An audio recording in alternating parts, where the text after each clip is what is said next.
Sebenarnya apa sejarah di sebalik adat perpatih ini? Adat perpatih saling berkait dengan adat Temenggung yang diamalkan di negeri-negeri lain di Semenanjung. Sejarahnya, adat perpatih ini diasaskan oleh Datuk Perpatih Nan Sebatang. Sementara adat Temenggung pula diasaskan oleh abang tiri beliau bernama Datuk Ketumanggungan. Mereka berdua berkongsi ibu yang sama bernama Puti Indo Jelita. Sementara ayah Datuk Perpatih ini adalah seorang penasihat diraja bernama Cati Bilang Pandai. Dan ayah Datuk Ketumanggungan pula adalah seorang raja bernama Datuk Seri Maharaja Diraja, seorang raja di kawasan Gunung Marapi, sekarang berada di Sumatera Barat sebelum kedatangan Islam di Nusantara. Oleh sebab Datuk Ketumanggungan ini keturunan diraja, maka secara tidak langsung dia menerapkan sistem aristokrat dalam pentadbirannya. Hal ini bertentangan dengan jiwa Datuk Perpatih sendiri yang mana dia berjiwa demokrasi. Maka mereka berdua berbalah sehingga pernah mencetuskan satu perselisihan dalam satu hukum,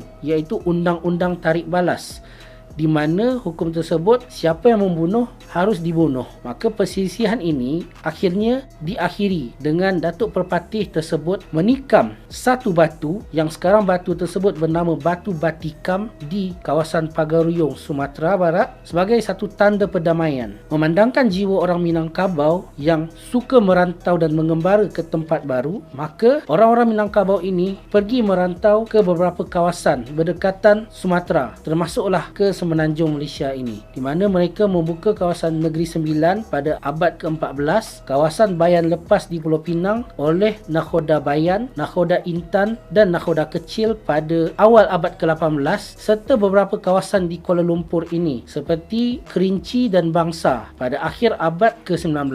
Secara tidak langsung, orang Minangkabau tersebut yang datang merantau, mereka membawa budaya dan adat resam dari tempat asal mereka di Sumatera, termasuklah makanan yang kita selalu makan terutamanya semasa raya ini, iaitu rendang, di mana pada asalnya rendang tersebut dibawa oleh para perantau kerana rendang tersebut bersifat tahan lama dan boleh dimakan begitu sahaja. Mengenai suku-suku di Minangkabau ini, di Negeri Sembilan terdapat 12 suku, sementara di Sumatera Barat pada asalnya terdapat 4 suku utama sahaja, iaitu bagi yang mengamalkan kelarasan Koto Piliang atau adat Temenggung yang kita kenal di sini, mereka hanya ada 2 suku utama, iaitu suku Koto dan suku Piliang. Dan juga kepada kelarasan Bodi Caniago yang kita kenal sebagai adat Perpatih tadi, ada 2 suku utama juga, iaitu suku Bodi dan suku Caniago. Dan akhirnya keempat-empat suku ini berpecah sehingga kedatangan Islam di Minangkabau, Sumatera. Sementara 12 suku di Negeri Sembilan ini yang kita dengar dalam lagu Waris Rembau Most Wanted, di mana 9 daripada 12 suku tersebut mengambil dari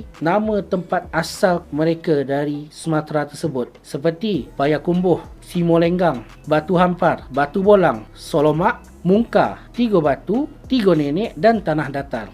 Malahan, Tanah Datar itu sendiri adalah satu negeri tempat asalnya kerajaan Pagaruyung, iaitu kerajaan terakhir di Sumatera Barat. Secara tidak langsung, pengaruh Minangkabau telah berada di Nusantara ini, bukan sahaja di Malaysia ataupun Indonesia, malahan sampai juga ke Singapura. Seperti Presiden pertama Singapura iaitu Yusof Ishak, pencipta lagu kebangsaan Singapura, Majulah Singapura, iaitu Zubir Said, kedua-duanya adalah orang Minangkabau sendiri. Dan juga yang di-Pertuan Agong pertama kita, Tuanku Abdul Rahman, mereka semua berdarah Minangkabau.